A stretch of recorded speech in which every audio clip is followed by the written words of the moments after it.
Avoir une mémoire de poisson rouge n'est pas une fatalité, encore moins une situation irrémédiable.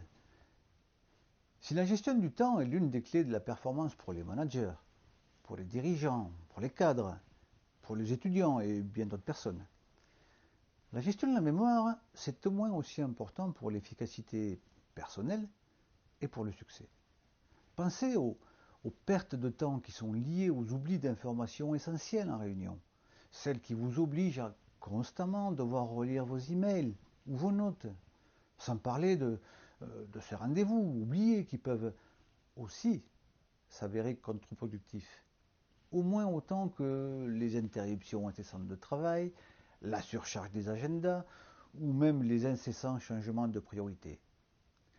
On se demande comment font ces experts de la mémoire qui sont capables de réciter sans la moindre erreur l'annuaire téléphonique de Limoges, la pointure des rois de France depuis Pépin le Bref ou le nom d'une centaine de personnes après les avoir rencontrées une seule fois.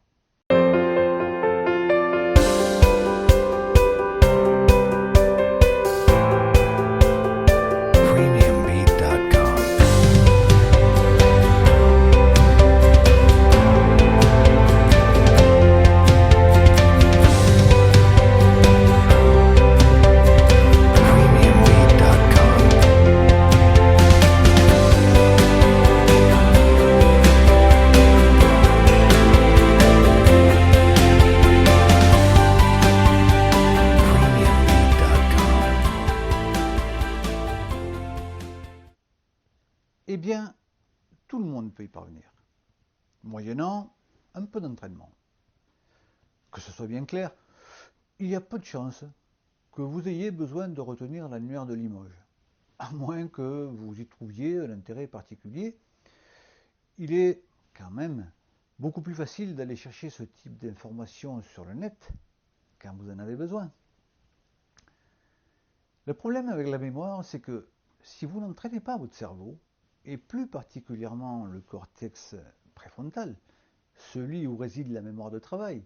La mémoire de travail, c'est juste à côté des fonctions comme les capacités d'organisation ou les capacités de planification. Eh bien, il y a fort à parier que votre mémoire régressera beaucoup plus qu'elle ne se développera. La mémoire ne fonctionne que si vous la faites travailler. Rien ne vient sans effort. Et vous n'aurez besoin d'aucun arsenal d'astuces, d'aucun truc, si vous appliquez simplement la vieille formule R. Attention, intérêt, répétition. Les techniques et les astuces de mémorisation ne fonctionnent que parce que les experts que vous avez vus à la télévision s'engagent à 100% dans le processus de mémorisation. Ils doivent vraiment concentrer leur attention constamment, travailler pour perfectionner leur technique, et ils sont généralement extrêmement motivés par le développement de leur mémoire. C'est leur outil de travail. Il est parfaitement inutile, j'en conviens, de chercher à épater vos amis ou de retenir 100 numéros de 4 chiffres, sauf si vous avez décidé de vous lancer dans le spectacle ou de devenir un expert de la mémoire. Il suffit en général de retenir le nom des personnes qui vous sont présentées, l'endroit où elles vivent, leur activité professionnelle, éventuellement le nom de leurs enfants, de leurs épouses. Vous pouvez aussi avoir besoin de vous souvenir de l'endroit où vous avez rangé votre paire de lunettes de secours, ou les petites choses du quotidien comme mémoriser un discours ou un cours pour un examen. Alors, regardons un petit peu comment fonctionne cette mémoire et comment est-ce qu'on peut la faire progresser assez facilement. Pour présenter simplement les choses, disons que nous possédons deux types de mémoire. La mémoire à court terme, ou la mémoire de travail, et la mémoire à long terme. La mémoire de travail, c'est la capacité que nous avons à retenir une information sur une courte période, disons 35 à 40 secondes, pendant l'accomplissement d'une tâche complexe comme l'acquisition du langage, un apprentissage, celui d'une nouvelle langue, ou un raisonnement. Au cours d'une journée un peu mouvementée, un peu agitée, lorsque vous gérez une crise après l'autre, et que vous vous rappelez tout d'un coup que vous devez appeler quelqu'un à une heure précise, vous sollicitez beaucoup votre mémoire de travail. C'est la même chose lorsque vous êtes interrompu par un appel téléphonique et que vous n'oubliez pas où vous vous étiez arrêté une fois l'appel terminé. Mais si vous êtes distrait, que vous avez besoin de nombreux aides-mémoire pour vous rappeler ce que vous avez à faire, ou que vous oubliez régulièrement votre téléphone portable au restaurant, il est tout à fait possible que vous soyez sujet à quelques faiblesses de mémoire. Une bonne qualité d'écoute et une bonne attention suffisent généralement à inscrire les événements dans notre mémoire de travail. Et, disons-le, nous n'avons la plupart du temps aucune difficulté à retenir le nom de la personne qu'on vient de nous présenter.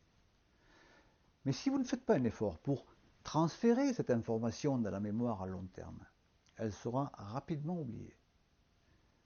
Une fois que vous avez convaincu votre cerveau qu'une information est importante pour vous, je veux la garder, elle est transférée vers la mémoire à long terme pour tout simplement pouvoir la mobiliser dans le futur. Alors que le cortex préfrontal est le siège de la mémoire de travail, c'est l'hippocampe, au centre du cerveau, qui va la consolider pour une utilisation à long terme. Même si plusieurs zones en fait sont mobilisées pour le stockage et pour l'utilisation des informations. On pense que ce processus un peu complexe s'opère durant notre sommeil. Je vous propose un exercice simple, mais qui, si vous le mettez en pratique de manière régulière, vous permettra de progresser très rapidement. Revenons sur l'exemple de ces gens qui oublient le nom des personnes qu'on vient de leur présenter au bout de 30 secondes. Eh bien, si vous ne voulez pas être comme eux, je vous encourage par exemple à répéter ce nom à voix haute. Bonjour monsieur Dupont. À le répéter mentalement plusieurs fois, à l'écrire et à le relire plus tard. Maintenant, en supposant que vous ayez correctement enregistré l'information dans votre mémoire à long terme, il est possible que vous rencontriez quelques difficultés pour vous la rappeler après quelques semaines ou quelques mois. Pourquoi ? En fait, une grande partie de la réponse dépend de l'efficacité avec laquelle nous avons mémorisé l'information la première fois et du nombre de fois où nous avons utilisé cette information. Plus vous connaissez de choses au sujet de quelqu'un, plus souvent vous serez amené à solliciter les informations la concernant. Sachez que notre esprit fonctionne par association. Plus vous associerez d'informations à une personne, comme le nom de son épouse, son lieu de travail, ses goûts culinaires, ses loisirs, etc., eh bien, plus vous multiplierez les occasions de solliciter l'information.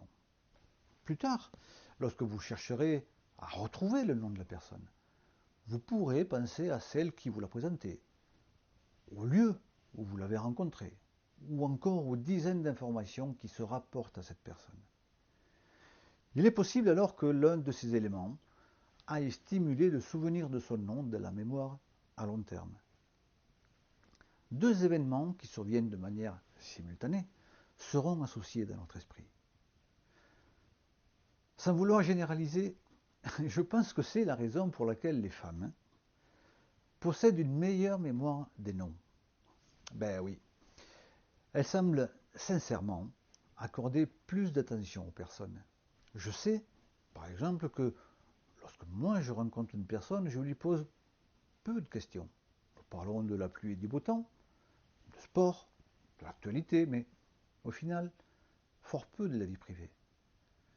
Mais si vous laissez mon épouse 5 minutes avec quelqu'un, elle connaîtra toute son histoire, sa vie de famille, ce qu'elle aime ou pas, et ce qu'elle a mangé la veille au soir. J'aborderai dans une prochaine vidéo la question des béquilles et des astuces qui vous permettront de développer votre mémoire bien au-delà de ce que vous pouvez penser. Alors, à bientôt et n'oubliez pas.